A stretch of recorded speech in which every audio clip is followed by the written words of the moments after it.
The broadcast is now starting. All attendees are in listen-only mode.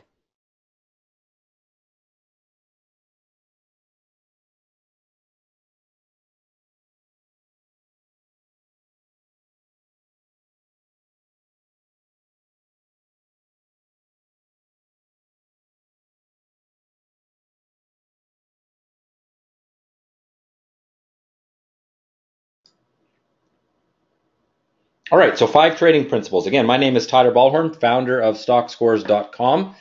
I have been trading the stock market for nearly 30 years.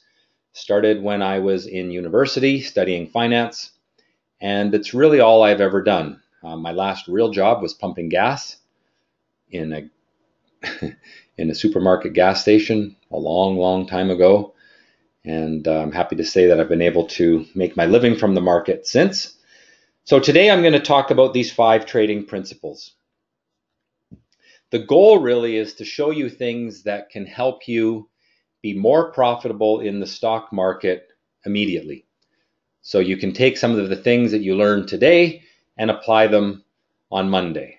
Unless you're trading the US market, you won't apply them till Tuesday because, of course, the US market is closed on Monday. I'm being a little bit cynical, but there you go. The simple things work the best. So the things that I'm going to teach you aren't complicated finance topics. You don't have to speak a certain language of finance. It's really understanding human behavior that will set you apart from the crowd. And doing things that take advantage of the crowd is how you can make money in the market. If you do what everyone else is doing, then you should not expect to be better than average. So I want you to approach this webinar with an open-minded outlook, because some of the things that I do when I tell them to a traditional person in how they approach the market, they raise an eyebrow. I'm going to tell you that nothing that I talk about today is not something I do myself, or is not, it is something that I do myself. Everything I talk about is things that I do in my own trading.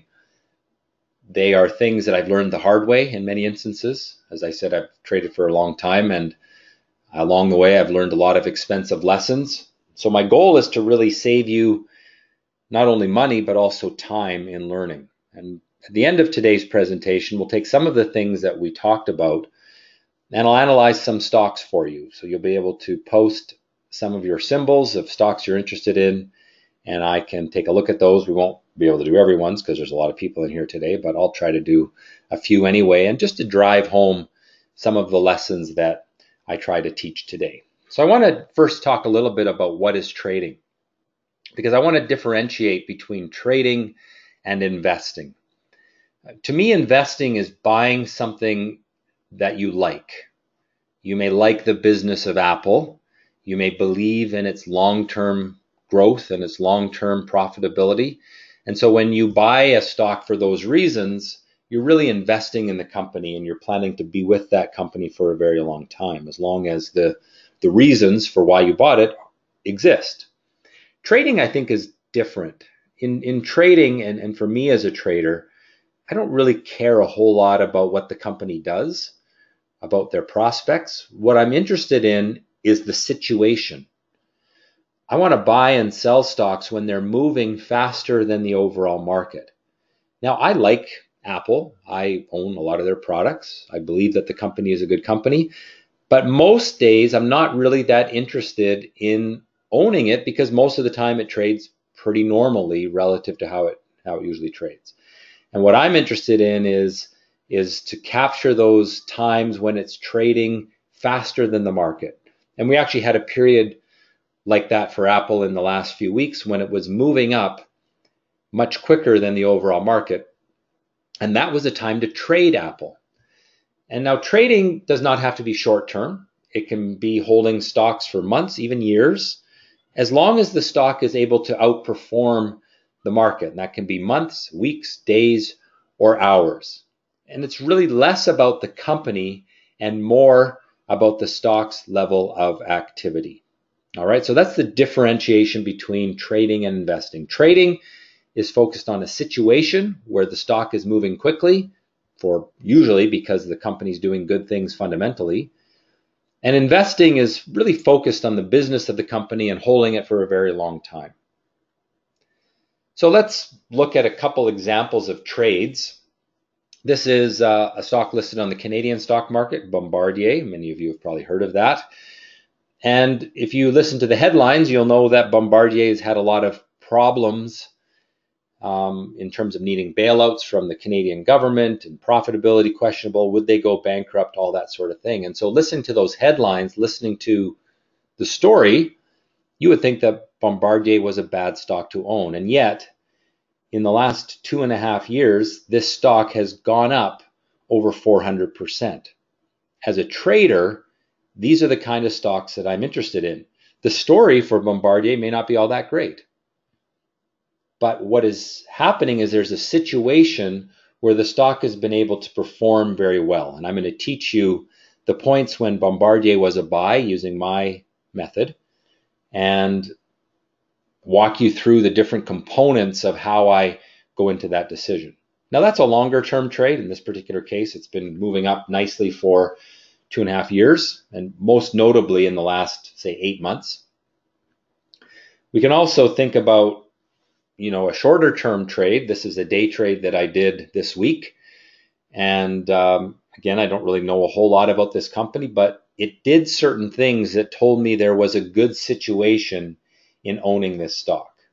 And without going into the details of that just yet, because we'll get into that later in the presentation, this is a trade that made 10% in just one day on the capital that you had to put up to make the trade. And I'll walk you through where the entry signal was and why and all that sort of thing as we move through the presentation. So the first principle is to find alpha.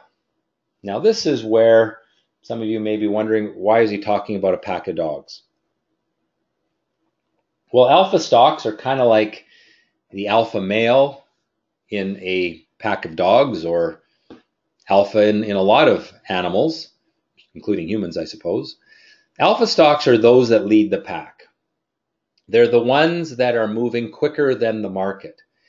And it actually doesn't necessarily mean that they are going up quicker than the market. It could also mean that they are going down more quickly than the market. What we want is stocks that are moving faster, and whether they are going up or down presents an opportunity for us to make a really good profit. So alpha stocks are those that lead the pack. They have some significant change in their fundamentals that drive their ability to outperform the market. So if the market goes up 8% a year and you have a stock that goes up 30% a year, you have found an alpha stock. It's a stock that is moving faster. If the market goes up 3% and you find a stock that you can short, which means sell it without owning it, and that stock goes down 40%, you have outperformed the market because you have made a return of 40% on a stock that went lower. So we can make money from stocks going up, we can make money from stocks going down, but what's important is that we focus on alpha stocks.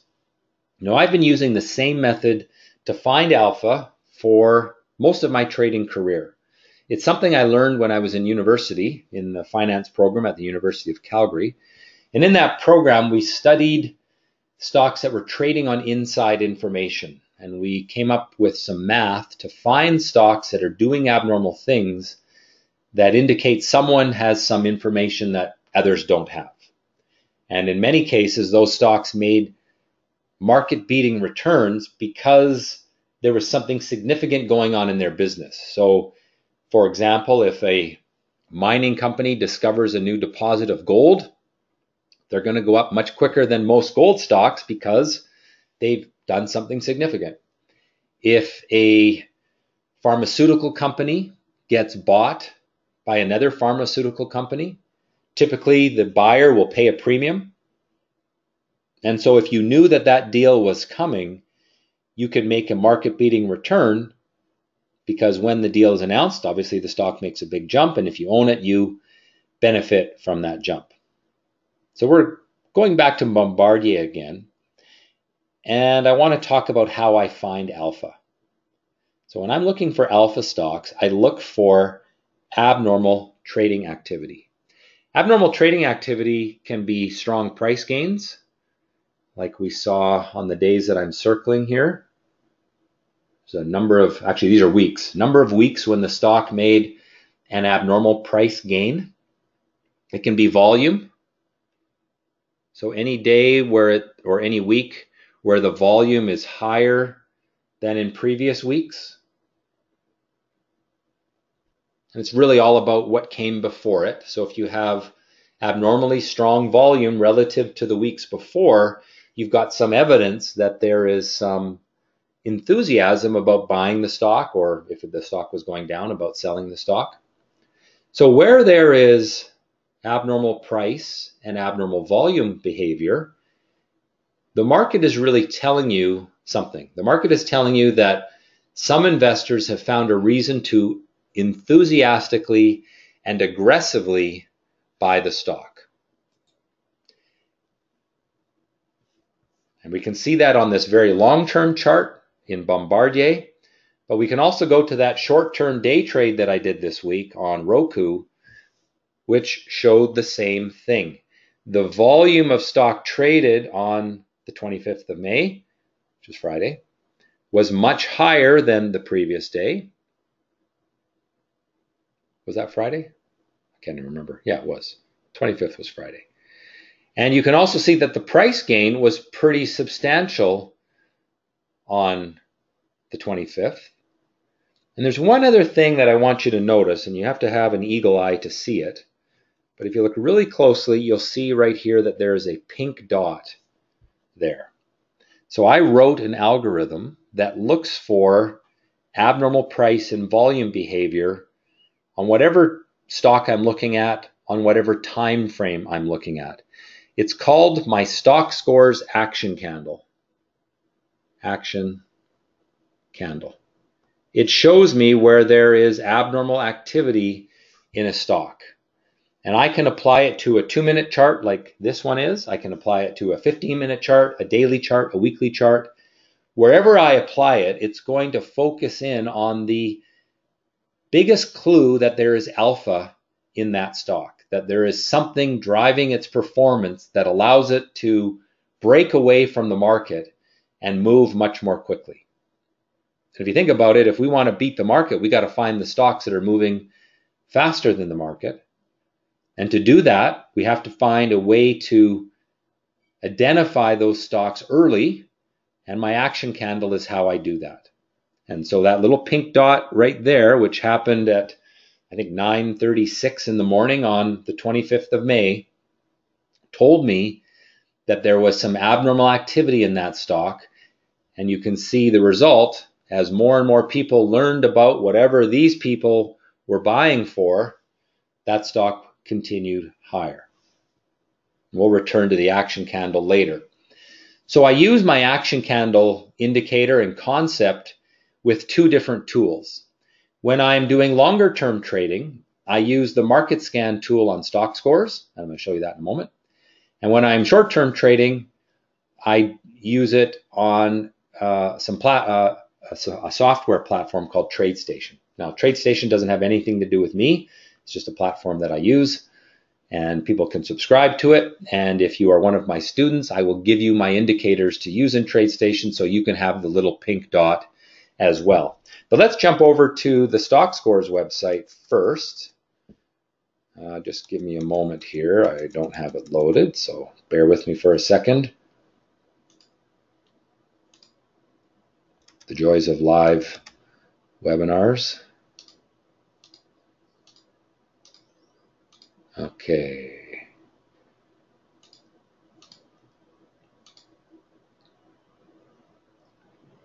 So you should see my screen. There we go. So there is the Stock Scores market scan. So what I've done is I've gone to stockscores.com. I've logged in. I own Stock Scores, so obviously I have access to it. You have to have access to this tool to be able to use it.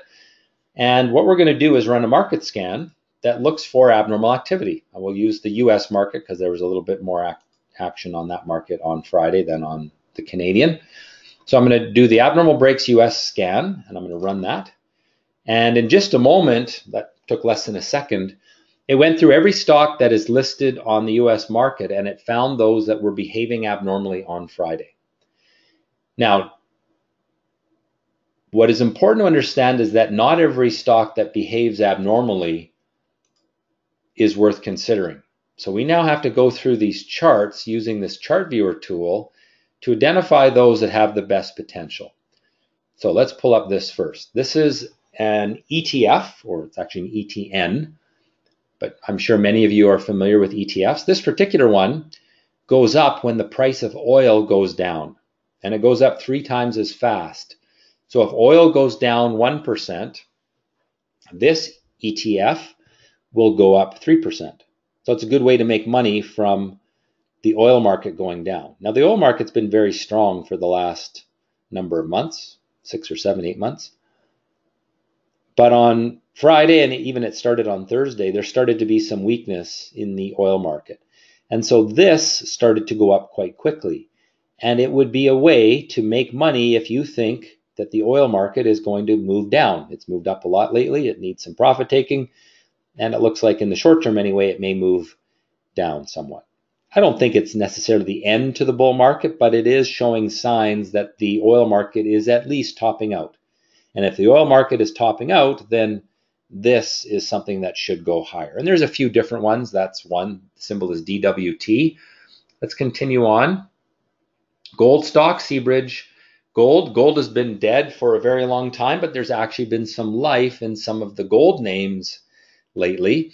I wouldn't consider them awesome yet. I would rate this a 6 out of 10, but still it's a 6 out of 10. And I found it using the market scan. So I can continue to cycle through these charts looking for certain patterns. Now this particular stock made an abnormal price gain on Friday, and it traded much more volume than normal. So I can see that there is alpha there. I can also see that this stock has not been able to get through $13 a share in the last 8 months. It's hit it a number of times. It can't get through it.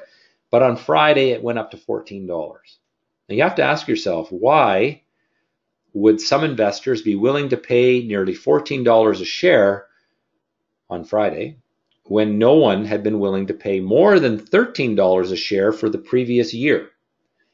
And the answer is because there is something happening in that stock that makes it worth more. There is something going on that makes people want to go after it, and that is what makes it an alpha stock. And we'll expand on that idea later on in the presentation. Now, I also can apply those same concepts using TradeStation, more so if I'm a short-term trader. So I can go back to my TradeStation platform here, and there you see the little pink dots. Here, I'll zoom in on this a little bit so you can see it even better. So hopefully you can see the pink dot where my mouse is moving, and then there's some more there. So any time or any day that there was a pink dot, there was abnormal price and abnormal volume in that stock. And this is an indicator that I wrote for TradeStation. Again, if you are one of my active trader students, I will give you this indicator so that you can use it, but it doesn't come with TradeStation. It's only directly from me. But in this particular case, we had a buy signal on RIG, which is an oil driller. There, late in March, there's the pink dot. And in addition to having the pink dot, it also broke a downward trend line from a rising bottom, which is one of the patterns I like to see. And the stock proceeded to move from $10.41 to $13.86 over the course of 2.5 months. On Friday, it gave a sell signal at 12.48, which means it gained 20% in less than 3 months. That's a market-beating return. If you go look at the returns of the S&P 500 or the TSX 60 over that same period, they will not have done that well. I don't know the exact numbers. I imagine the TSX is up maybe 3 or 4%. The S&P is probably flat over that period, maybe down slightly. All right, and it all started by looking for alpha, by looking for my action candle. Again, my action candle, abnormal price, abnormal volume. Now, I am an algorithmic trader. What that means is that I buy and sell based on rules. Those rules are tested and evolved from past trading data. So I'm going to show you a little spreadsheet that I have here. This spreadsheet has thousands and thousands of trades in it. So on the long side, it has 17,257. On the short side, it has 9,148. So I've accumulated all this data, and I have computer programs that help me do this. And I have data on all these different indicators that I like to use. And then I can test it to come up with what rules work the best over a large number of trades. And that's how I develop an algorithmic trading strategy. So this particular algorithmic trading strategy, this part of my spreadsheet here, shows the potential profitability of that strategy on each day going back to the start of February.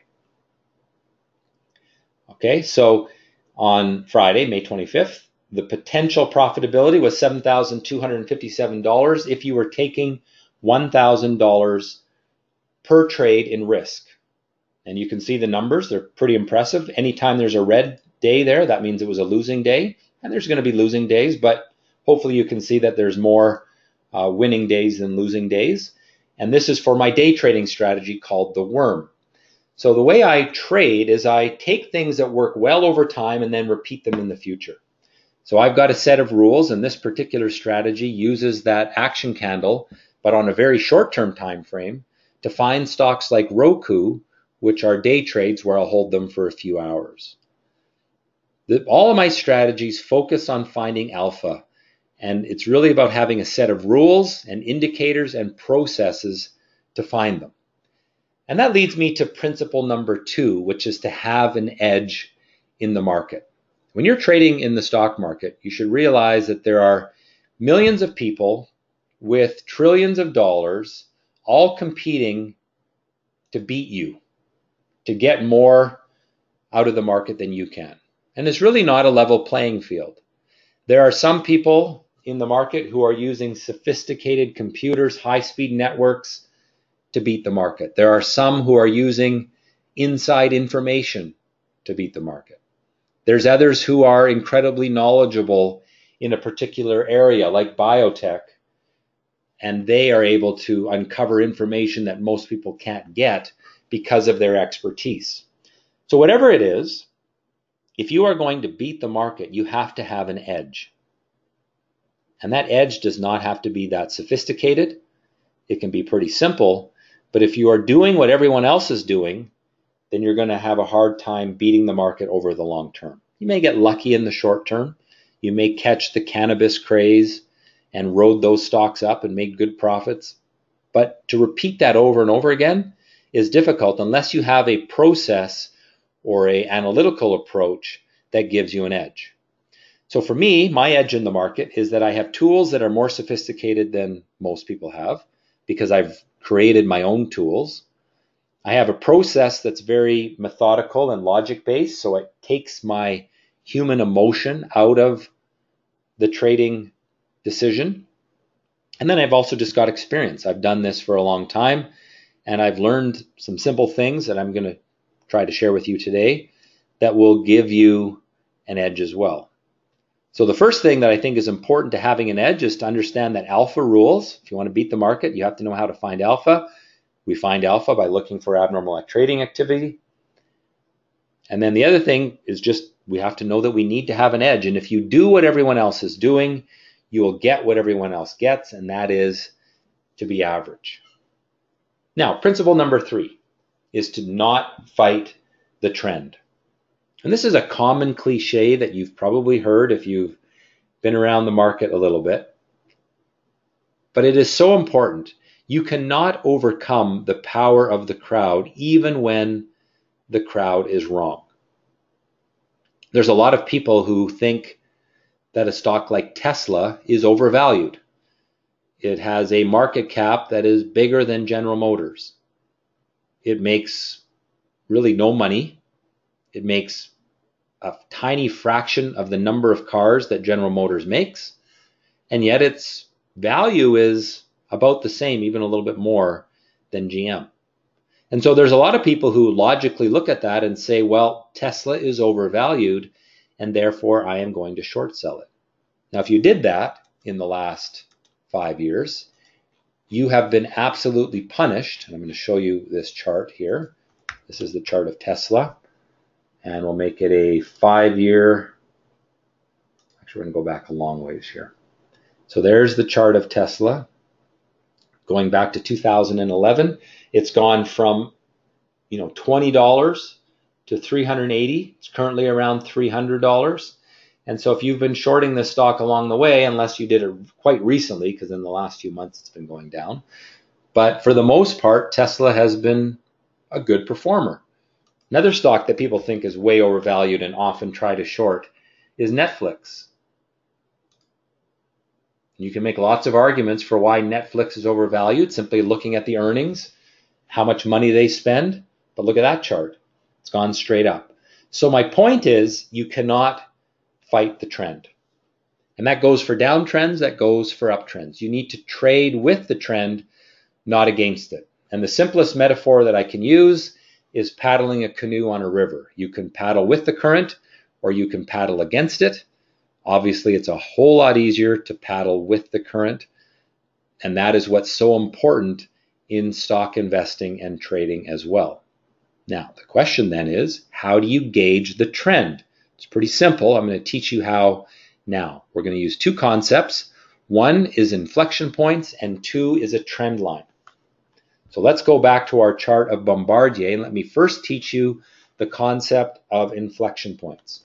An inflection point occurs when the stock stops going up and starts going down, creating a peak, or stops going down and starts going up and creates a valley. So that's an inflection point low, and this is an inflection point high. And as time passes, we can identify inflection points anywhere there is a peak or valley on the chart. Anywhere the direction changes is an inflection point. So that's step one. Step two is to draw a line across the inflection points. So there's some lines. I can draw lines across the inflection point tops as well, like that. And here's how you know what the trend is. If the inflection points at the bottoms, which are these ones, if they are rising from left to right, then you have optimism. You have an upward trend, and that means you should be a buyer. If you have inflection points that are falling over time, whoops.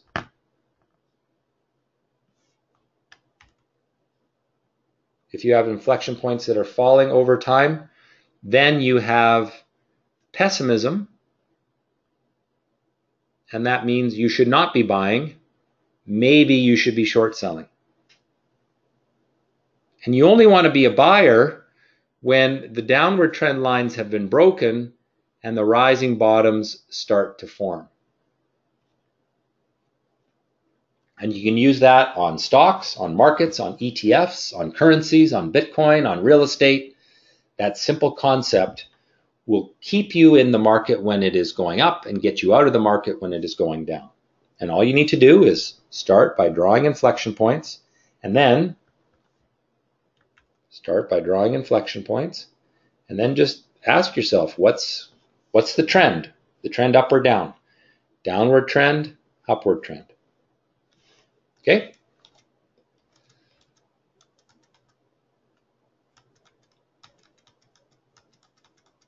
Get back to my right chart here. We can do that on a short-term basis as well. This is the chart of Roku again. And if we just start with our inflection point concept, we had rising bottoms there. That means the trend was up. We were breaking through a ceiling price right there. That means people are willing to pay more. That is a show of optimism. And the trend remained up until late in the day on Friday, when it broke the upward trend line, at which point the buyers were no longer in control. We were fighting the trend if we were staying in that stock. Time to get out. So you can do it very short term, you can do it very long term. Want to go back to that chart of Netflix? Bottoms are rising over time. It's actually gone parabolic to the upside. The buyers are in control. You do not want to be shorting a stock like that. You'll be fighting the trend. All right, principle number 4. The number one goal of every investor, of every trader, should be capital preservation. Preserve your capital. If you lose it, you're out of the game. And so the number one goal that I teach all my students before trying to find the best stocks, before trying to get rich, the number one goal is to avoid big losses. And that requires a risk management strategy that allows you to still capture the winners, but avoid the big losers.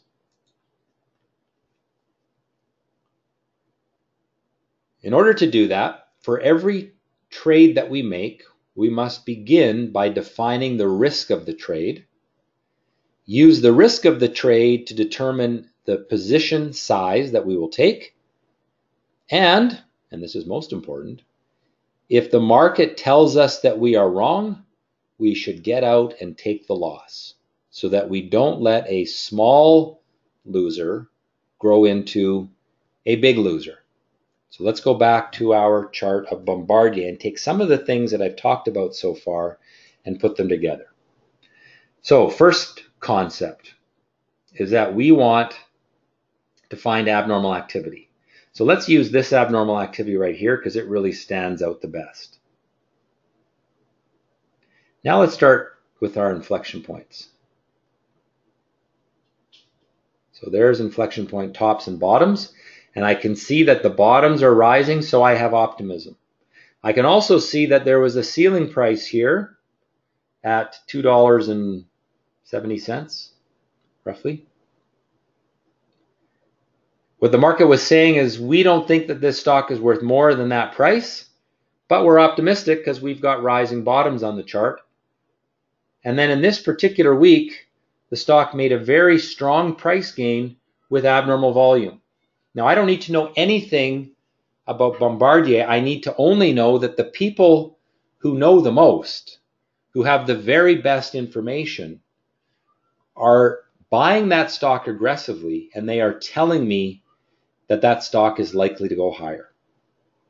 So now let's talk about the risk management component. I'm going to plan to buy the stock at the end of the week right there, and I'm going to plan to lose if it gives back those gains. Because what do those gains represent? The fact that it made that big move that week was basically telling me that the market had some new information that made the stock worth more. If that information was wrong, we would expect the stock to go right back down through that floor. And so as long as that floor price can hold, I'm going to stick with that trade. So that floor price is at $2.30, and the entry price is at, I've got something blocking my screen here. Let me just see if I can move it out of the way. The entry price is at $2.85 or so. So I'm going to buy that stock at $2.85. And I'm going to plan to lose at $2.30. So $2.85. Plan to lose at $2.30.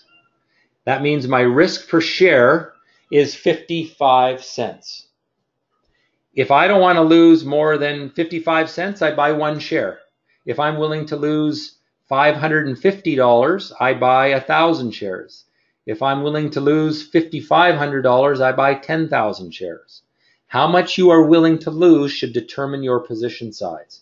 Now, how much you're willing to lose, which we call your risk tolerance, that is based upon the amount of capital you have to trade with. You know, if you have $1 million, your risk tolerance is probably different than if you have $10,000.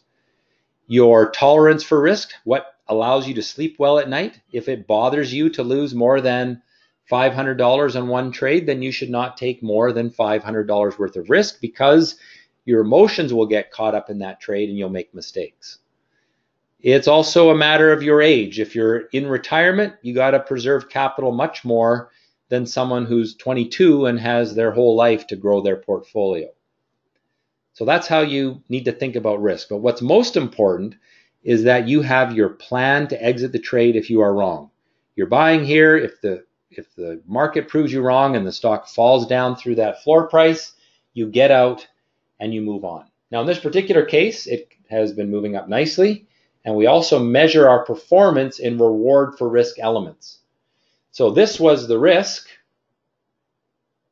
and this was the reward. I don't know if you can see that very well. That's reward 1 and reward 2. and it's now pushing 2.5. That means if I took $100 of risk, this currently is up $250, which is 2.5 times my risk. If I took $1,000 of risk, this trade is now up $2,500, but it's still 2.5 times my risk. So we're always measuring our performance in the reward that we make for the risk we take. Now we can do that day trading as well. The lines are actually drawn on here for you already. So there is Roku, and I've actually had my my strategy programmed into TradeStation, so it'll automatically do all this. So there's my entry price, $36.76. Stop loss point at 36.05. That meant 71 cents a share in risk. It has gone up 1, 2, 3 times risk, which means if I risked $1,000, this trade is up $3,000. If I risked $100, this trade is up $300. It's earned 3-to-1 reward for risk. Now, when you're day trading, you can leverage the trade 3-to-1 as well. So instead of having to put out $10,000 of capital to take a trade, you only have to have $3,300 of capital to take the trade, because the brokerages will give you leverage when you day trade. Why? Because when you day trade, you're out of the position before the close, and so there's less risk for a big sell-off. And so it's easier to manage risk. So in that case, this trade moved 3% from my entry point, but because I can leverage it 3-to-1, that means it actually made me 10% for the few hours that I had to hold it. Now, there's a lot of mutual funds or ETFs that don't return 10% in a year, but with day trading, because you can focus on that short-term volatility in individual stocks, you can have a much better percentage return in a short time frame. But what is absolutely essential is if you buy this here and it falls down through support, you get out and you take the loss that you planned to take. Number 5, principle number 5 is to have a plan. All traders should have a concise, logic-based plan. Rules for when to enter, when to exit, how you're going to manage your risk, the step-by-step process for identifying trades, the steps that you are going to take to control your emotions. And the two main ways that you're going to control your emotions is to have a plan, because it helps you to have something to go back to, and to not take too much risk, because if you take too much risk, you'll get emotional. The rules that you develop should be based on large amounts of data. You should understand the probabilities of success based on the rules. So, my day trading strategy might have, 4 or 5 rules. I have tested those rules in that big spreadsheet that I showed you, this one. I have thousands and thousands of trades in that spreadsheet, and I can tell that over time, those rules will make me money. In fact, I can go to this little chart here, and it shows how my strategy gains profitability over time in terms of reward for risk. And the fact that this line is going up from left to right demonstrates that the profitability is consistent. You don't want strategies where the line is like this, right? You want something that's steady up left to right. That's called an equity curve. All right, now, I'm going to just do a little advertisement before we move on about some webinars that I'm doing next week. Tuesday, May 29th, if you want to learn more about how I day trade the market, I'll go a little bit more in depth into what I do. Go to the Stock Scores website. This is a free webinar, Tuesday, May 29th at 6 p.m. Pacific, how to become a successful day trader. On Thursday, May 31st, I'm going to do one focused on investing, how to become a successful investor. And again, just go a little bit more into the process. I'll actually walk you through step by step what I do and how I do it. These are free. They'll last about an hour. To register, you go to stockscores.com. You go to the trader training pull-down menu, go down to upcoming events, and there you can see, well, there's today's webinar, and there's Tuesday's. Just click on register online, and it will take you through the process to register. And there's the one for Thursday as well. There's also some events which are paid events. You have to be a certain subscriber level at Stock Scores. The ones I want you to focus on are these two free ones: how to become a successful day trader on Tuesday, and how to become a successful stock investor on Thursday. All right, moving along. Now, how do you learn how to do this? Well, we have tools on the Stock Scores website to teach you my approach. It's called the Stock Scores Education Center. I'll quickly show you that. If I go into Trader Training and into Education Center, again, this is a member-only area, but I'll give you a little quick tour here. So there's lessons here. If you want to learn how to read chart patterns, there's a written lesson, there's a video, there's an assignment, and there's a test. I can click on lesson, and it will bring up the written component. I can watch a video, I can then do the assignment, and then take the test to make sure I understand those concepts. To learn the specific strategy rules that I have, there are lessons for those in the investor area, for those focused on longer term investing. And then there are the active trader lessons for those focused on day and swing trading. It's all online, instant access. When you subscribe to these things, you get access to the lessons immediately. It takes about, I always tell people, about 15 hours to get through everything. Some people do that over the course of 3 months. Some people do that in a weekend.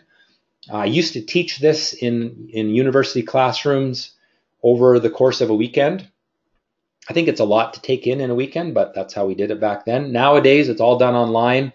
The real benefit of that is you can go back and watch the lessons over and over and over again and ask me questions via email when you have them.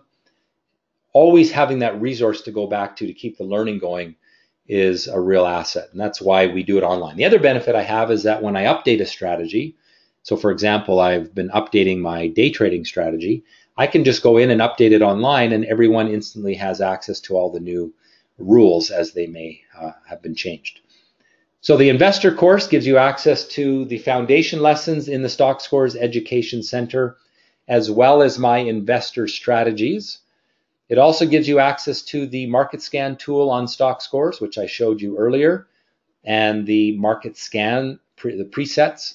You get email support from me. You get 6 months access to my tools on Stock Scores, which you can then renew at $300 a year. For those that want more of a focus on short-term trading, like day trading and swing trading, then the Active Trader course is the way to go. You get my foundation lessons, which is really the theory. You also get access to the investor strategies, so it includes investor.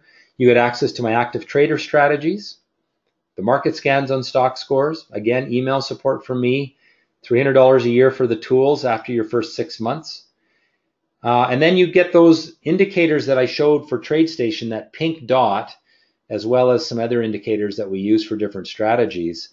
And you can subscribe to TradeStation if you like. Again, nothing to do with me, but I make my indicators available to anyone who wants to subscribe to TradeStation so that you can look for those pink dots and that sort of thing. Another thing that I think is the biggest benefit is if you take the Active Trader course, it makes you eligible for the Active Live service. Now, the Active Live service is something that I run daily. It allows you to see the screen that I use to find my day trades. So I create and monitor lists of stocks that we're going to day trade, and in real time we get live alerts.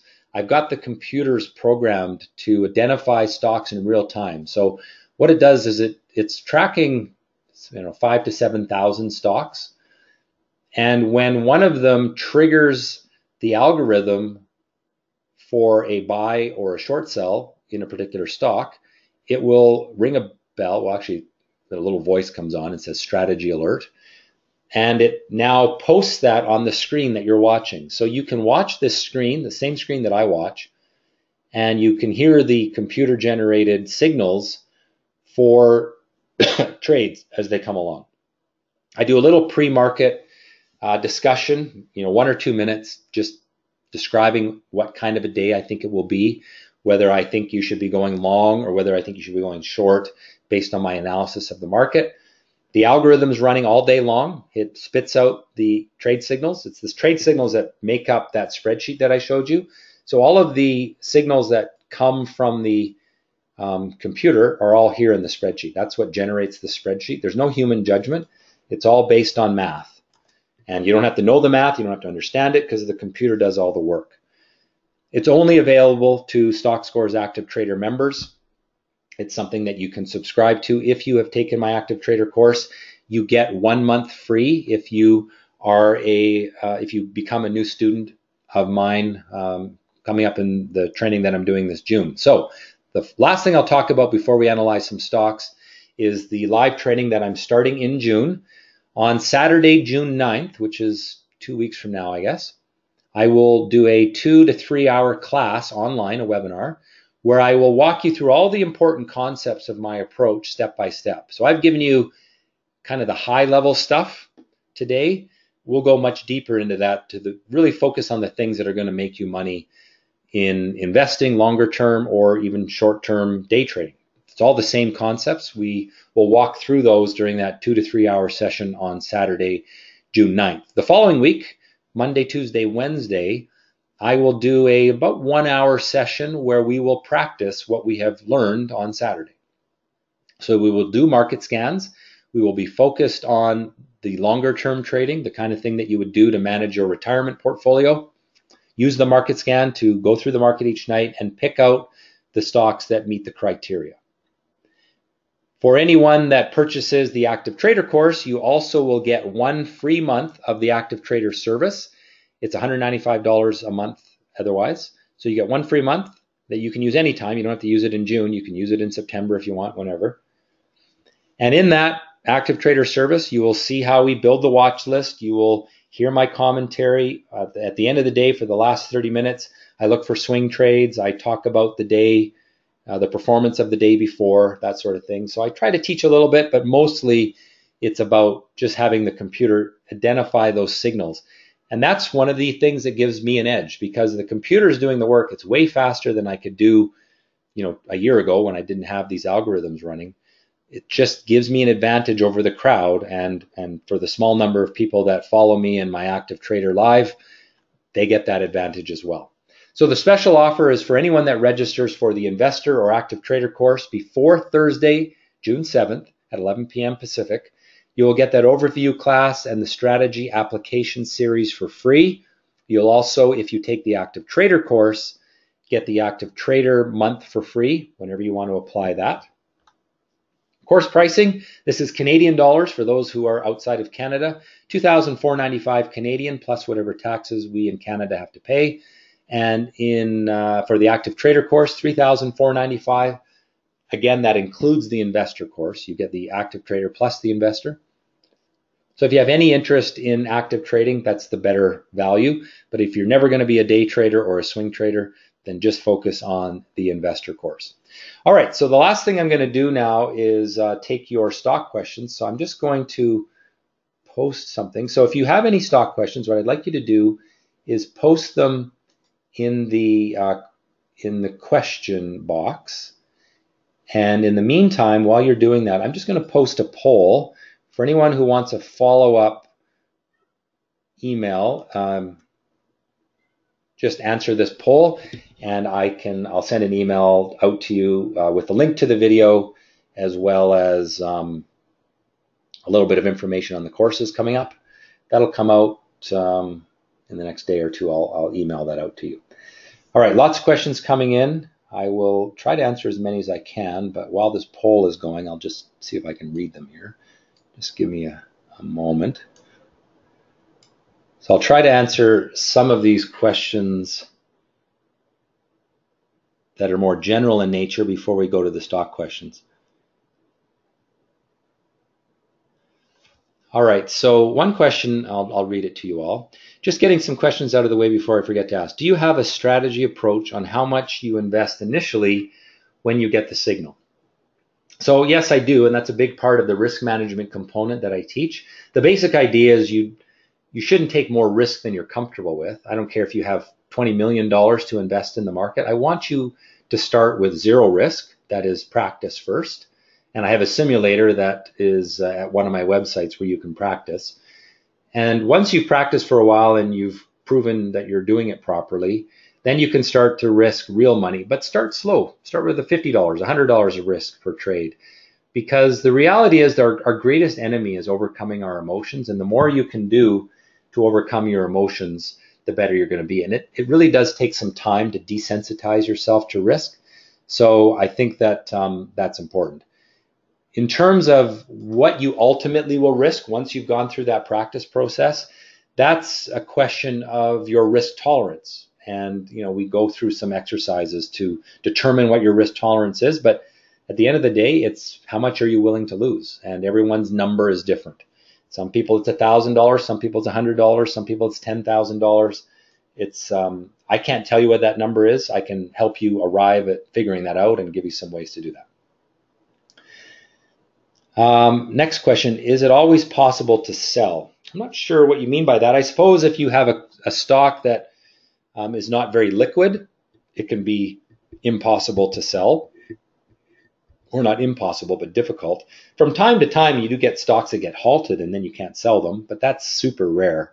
I've had that happen. I had that happen once in the last year where a stock that I bought was halted. It eventually came back trading maybe 3 months later. And so I had to hold it for 3 months when I didn't really want to. But like that is so rare. I do thousands of trades a year because I'm a pretty active trader, and that's happened to me once in the last year. Next question. Oh, that person has left, so I won't bother. Are your trades mostly in the US? I'll trade wherever. I don't have a bias. I trade Canada and the US. I would say that when I'm day trading, almost all of my trades are on the US market because that's where the action is. There's more liquidity there. But lots of my students trade the Canadian market. My method works the same wherever you trade. It doesn't matter. As long as the stock is relatively liquid, it'll be fine. So I'm going to take down the poll now. Just give me a moment, and then we will look at some of the charts that you have asked me about. So I'll close the poll. Thanks for your response. And again, I'll send out an email in the next couple of days with some links to more information on the course. Okay, so I'm going to now go over to the StockScores website, and we will enter a symbol in here. So the first one that I was asked about was Enbridge, ENB. What do I think of this? This is the stock I would avoid. It is in a downward trend. Remember, we talked about not fighting the trend. So if I was to draw my inflection points on here, I've got inflection points falling from left to right, and they're even now falling steeper. It is at a support price. See this long-term support zone? So back in 2016, this is where it bottomed. So I don't see huge downside from here. I think it might hold this, but I also don't see great upside potential. I think that the probability of success buying right now is just not high enough. So I would shy away from it for that reason. All right, I have to scroll through here and find the next stock. ATA. So I don't know if that's US or Canada. ATA, maybe it's on Toronto. Okay, so this is a stock I would hold. I would not buy it here because the trend has gone parabolic. So let me make this a 3-year weekly chart. So if I start with my inflection points, now if I draw lines, see how they're getting steeper and steeper? That's called a parabolic upward trend. I'll draw that again. So your trend line is getting so steep that it shows that investors are getting emotional. And that usually comes near the top. I don't see a top yet. What I would look for, let's go back to the daily chart.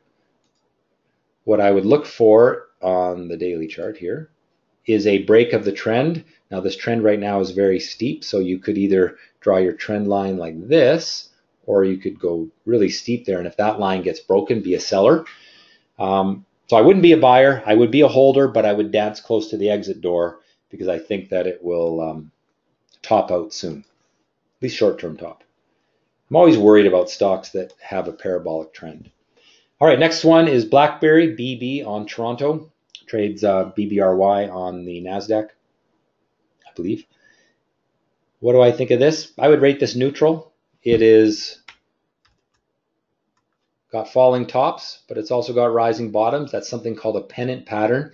It needs to break out of this pennant. So if it can break to the upside out of the pennant, yeah, maybe it gets interesting, but I don't think I would be a buyer of the stock here because it's fighting that short-term pessimism that's been building over the last few months. Quite a volatile stock, makes it actually pretty good to short-term trade. But if you're looking for a stock to put in your retirement portfolio, I don't think this is a great one, just too much volatility. Next up that the same person asked about is Valiant, VRX. Trades in the US and Canada as well. Valiant's actually done quite well in the last little while. It was a real dog for a long time. But if we take a look at the 3-year chart, you can see the dog phase, right? Brutal. Now let's look more recently. Let's go back, say, a year on the daily. And although we've had lots of volatility in it, it's a stock I actually day trade quite a lot because it's got lots of volatility. We've had big moves up, big moves down. Right now we're on a big move up. I think it's going to top out soon because we are coming up to this resistance level. So I think $30, $30.50, I expect it to get stuck. So if I owned this stock, I'd be looking for the exit door soon. And I wouldn't buy it because I think it's got limited upside. Short sell it, not yet. It needs to break the upward trend line, but certainly it could become a good short as well. In this particular case right here, that was a good short because that's when the upward trend line was broken. So you look for the trend line to be broken, good short. Then there's your downward trend. It broke the downward trend right there. Good buy. Those are the trades I see in that stock over the last 6 months. Next up is TSGI. TSGI. Maybe it's T.SGI. T.SGI. Nope. TSGL maybe? Don't think that's it either. So sorry, I'm not sure that that's the right symbol. I can't look that one up for you. We'll do IMG. IMG. Probably IM Gold on Toronto. If it's a stock on the Canadian market, let me know because I have to put a prefix in the symbol. So IM Gold, I like. And I haven't liked gold stocks in a long time. I still don't generally like gold stocks, but we've got rising bottoms, so we have optimism. We had a ceiling price here at $8, and we broke through that on Friday. This is called a flag pattern. It broke from a flag pattern. Volume was good, not great. Let's take a little longer term view of this. I'm going to look at a 3-year chart.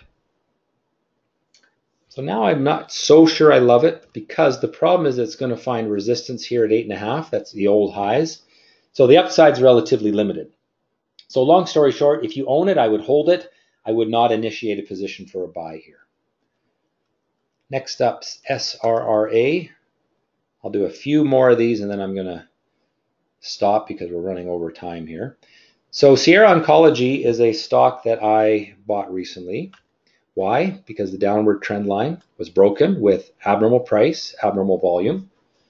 So I have a strategy that looks for that. And there's a market scan on stock scores that looks for that. And it made a little pop there, pulled back. I think the pullback's going to end. It's basically retraced about 50% of the gain, which is normal.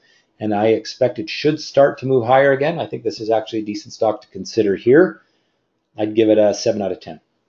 All right, do one more. Crescent Point on Toronto, which is T.CPG.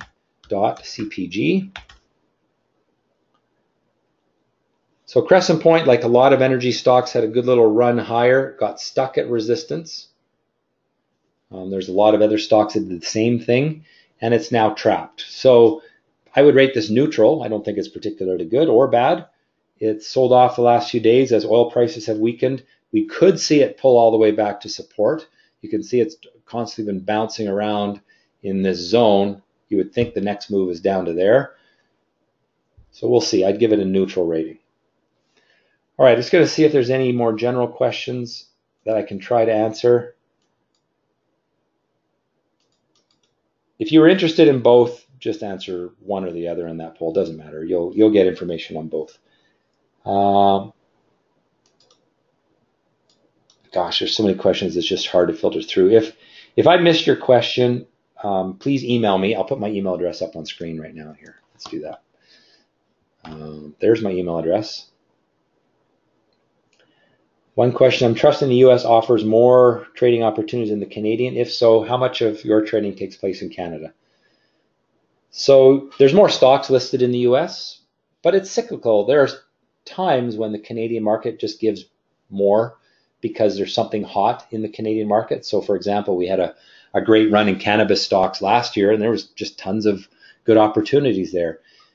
In the US market for longer term trading in the last 2 months, 3 months, there hasn't been a lot because the US market's been in a corrective phase. There have been lots of day trades, but there hasn't been a lot of longer term trades. I have told people to kind of stay away from that market, and I have done very little longer term trading on the US market lately.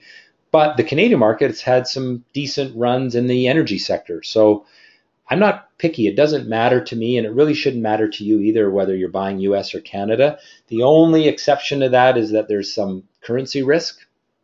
Obviously, if you buy a US stock and the US dollar drops, then you can lose on the currency. So there's that second thing to consider. But to me, they're all just symbols. There's no different tax requirement if you're buying US or Canadian stocks. Like, I suppose there is if there's dividends paid, but generally speaking, there isn't. I buy lots of US stocks and I don't care. They're just a symbol to me. And I live in Canada. So for those of you that don't know that, I'll trade wherever there's action. What computer setup do we need for day trading? That's a little bit of a complex question. I actually have a video out on my YouTube channel that looks at that. So go to the Stock Scores YouTube channel and look through some of the videos there. You might find that. And I know that there's a whole bunch more stock questions that people are asking me. We just don't have a whole lot of time. Another general question, do you use moving averages as an additional data point to help with your buy decision? I don't really. I sometimes plot them on my chart, but it's not a component of any of my strategies. Do I do futures trading? I do not. I used to. Long time ago, I traded the S&P 500 futures. I just find it a lot easier to make money in the stock market. So I'm going to wrap up there. If I missed your questions, my apologies. Please fire me an email. I have my email address up on screen, and I can answer those general questions for you.